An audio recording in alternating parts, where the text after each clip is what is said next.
Vous auriez dû savoir qu'il était dangereux de se mesurer à moi. À présent, mon dragon, lance ta puissante attaque de lumière blanche!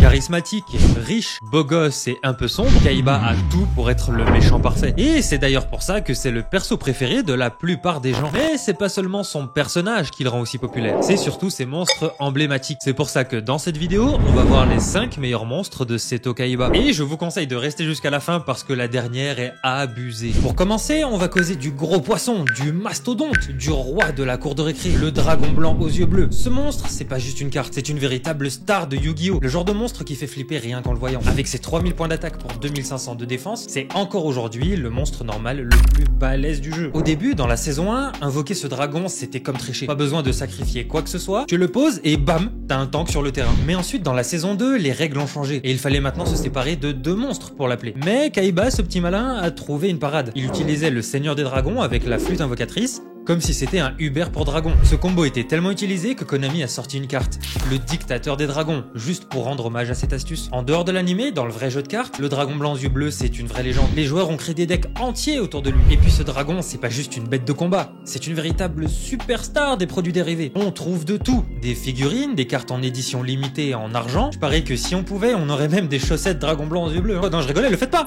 T'es ma mes chaussures. Nouvelle paire, c'est Nike. Bref, dans l'animé, Kaiba sort tellement souvent ce dragon qu'on pourrait croire qu'il a un abonnement à un duel. Attends, je sors mon dragon blanc, j'arrive. Fusion de tête de canon X, tête de dragon Y et tank de métal Z, le dragon canon XYZ, c'est ça. Non, attendez, c'est plutôt ça. Non, toujours pas.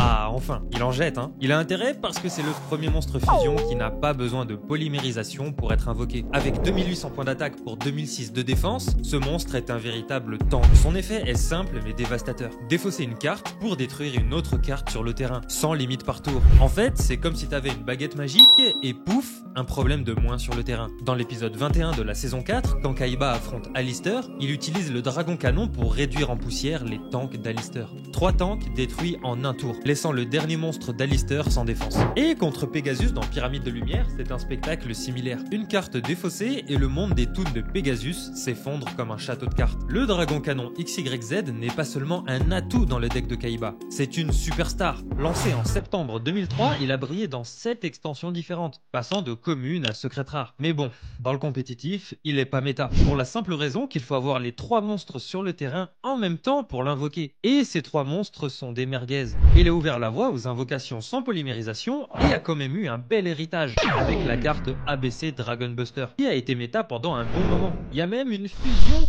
des 2 fusions. Ouais, bon, par contre, ça ressemble plus à rien là. Il y a encore d'autres cartes en rapport avec le dragon canon, mais je vais pas toutes vous les présenter. Avec son effet dévastateur, le dragon canon XYZ n'est pas seulement un monstre, c'est une machine de guerre au service de Kaiba. Chaque fois que Kaiba le sort, c'est un feu d'artifice sur le terrain avec son adversaire comme poudre à canon. Le dragon canon XYZ, c'est la définition même d'une légende mécanique. Un titan qui a laissé une empreinte indélébile dans l'histoire du jeu. Juste avant, je vous disais que Kaiba affrontait Pegasus. Bah c'était pour s'emparer d'une carte, le dragon aux yeux bleus rayonnants. Cette carte a été introduite comme une création de Pegasus, capable de rivaliser avec les dieux égyptiens. Et Kaiba, qui cherchait exactement cela, a vaincu Pegasus et s'est emparé du Blue Eyes. Une carte que seul Kaiba pouvait jouer parce qu'il faut sacrifier l'ultime dragon blanc pour l'invoquer en fait. Et quand j'ai vu ce film pour la première fois, je me suis toujours demandé comment Pegasus pensait que cette carte pouvait rivaliser avec les dieux égyptiens, bordel. Bah maintenant je sais et je vais vous dire comment. Dans l'animé, il a 3 effets qui en font un concurrent de taille. Le premier est Shining Burst qui lui fait gagner 300 points d'attaque pour chaque monstre de type dragon dans ton cimetière. En tenant compte de ses conditions d'invocation, son attaque de base sera toujours de 4200, déjà supérieure à celle d'Obélisque qui a une attaque de base de 4000. Et si on ajoute à cela que Kaiba est surtout un dueliste de type dragon, cette attaque peut monter en flèche à des nombres fous, pouvant potentiellement rivaliser avec les attaques très volatiles de Ra et Slifer. Le deuxième effet est appelé Shining Diffusion. Cette capacité permet d'annuler tous les effets qui la ciblent, ce qui inclut les effets des dieux, en particulier Ra qui détruit une carte à tous les tours en la ciblant. Cependant, l'effet qui poserait une menace serait la capacité d'Obélisque à monter à une attaque infinie. Et vu que ça ne cible pas, bah le dragon ne peut pas l'annuler du coup. Ce qui nous amène à notre troisième effet, et certainement le plus puissant, le Shining Nova. Et vous savez que cet effet est bon. parce qu'il n'a pas été imprimé sur la version réelle de la carte. En gros, tu peux sacrifier le dragon pour détruire n'importe quelle carte sur le terrain. Ça inclut même les dieux égyptiens. Dans le film, Yugi utilise Shining Nova pour anéantir complètement Anubis, ainsi que la pyramide de lumière, tous deux avec une magie sombre, similaire à celle des dieux égyptiens. D'ailleurs, pour la petite anecdote, le dragon aux yeux rayonnants, sorti en 2004, n'a pas été invocable pendant 4 ans. Mais alors, pourquoi? C'est bizarre quand même. Konami et ses gros golemons ont même pas sorti la carte que tu dois sacrifier pour l'invoquer. Du coup, t'avais cette carte bien cheatée, mais tu pouvais pas t'en servir. Merci Konami. Tu peux emprunter cette carte pour le tournoi, mais je tiens à ce que tu me la rendes. Ce n'est pas tous les jours que j'ai entre les mains une carte aussi rare. Bon, là, on passe à du lourd. On passe à du très très lourd. Obélisque le Tourmenteur, l'un des 3 dieux égyptiens et l'une des cartes les plus puissantes de tout Yu-Gi-Oh! Ce mastodonte a 4000 points d'attaque et de défense. Mais c'est pas tout. Comme tous les dieux, il nécessite 3 sacrifices pour être invoqué, mais croyez-moi, le jeu en vaut la chandelle. Accrochez-vous parce que les effets d'Obélisque dans l'animé, c'est du jamais vu. Tu sacrifies 2 monstres pour déclencher le point du destin. Obélisque peut raser tous les monstres de l'adversaire, lui infliger 4000 points de dommages directs, et comme si ça suffisait pas, son attaque devient infinie. Et c'est pas un, mais c'est ces 3 effets à la fois. Sinon c'est pas drôle, hein.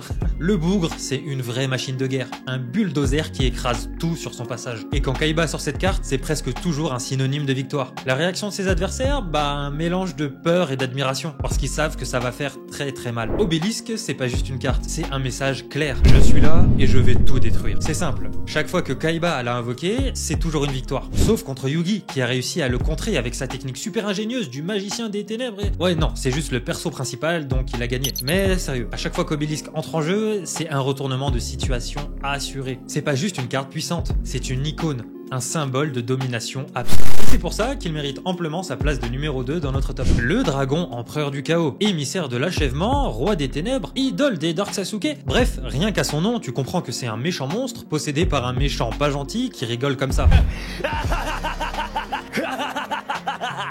Ce dragon ténèbres de niveau 8 n'est pas là pour rigoler. Avec les mêmes stats que le dragon blanc aux yeux bleus, il est par contre bien plus facile à invoquer. Tu as juste à bannir un monstre ténèbres et un monstre lumière de ton cimetière. Et son effet, mes amis, c'est du très très lourd. Pour la modique somme de 1000 points de vie, ce dragon fait le grand ménage. Il envoie toutes les cartes en main et sur le terrain dans le cimetière. Et pour chaque carte expédiée, l'adversaire perd 300 points de vie. Mais le moment le plus épique, c'est quand Kaiba affronte son ennemi Siegfried dans l'épisode 10 de la saison 5. Kaiba galère beaucoup, mais soudain, bam, il invoque son dragon empereur du chaos et retourne complètement la situation. C'était une des plus grandes démonstrations de force de toute l'histoire de Yu-Gi-Oh! Ce duel a été tellement violent que suite à cela, la carte a été bannie des tournois dans l'animé. D'ailleurs, elle a été bannie non seulement dans l'animé, mais aussi dans la vraie vie. C'est dire à quel point son effet était jugé beaucoup trop puissant. Avec son style élégant, son effet dévastateur, son élégance... non, en fait, il est juste pété. Le gars se fait ban dans l'animé et IRL. C'est dire à quel point son effet était jugé trop puissant. Forcément, ça marque les esprits. À sa sortie, c'était juste la carte la plus forte de tout le jeu, qui plus est extrêmement rare car encore aujourd'hui certains exemplaires se vendent pour des milliers d'euros. Dans le compétitif, cette carte était tellement abusée qu'il existait une méthode avec Sangan et Yatagarasu qui permettait de tuer son adversaire à petit feu en lui faisant passer son tour en boucle. En fait, c'était même la première fois qu'une carte était bannie tout court de Yu-Gi-Oh! Mais pour ne pas laisser mourir cette carte légendaire, Konami a sorti sa version Pendule, empereur du chaos, dragon de l'Armageddon. Ouais bon, par contre pour les noms, ils ont pas changé en 15 ans, ça n'a pas changé, ça bougera jamais.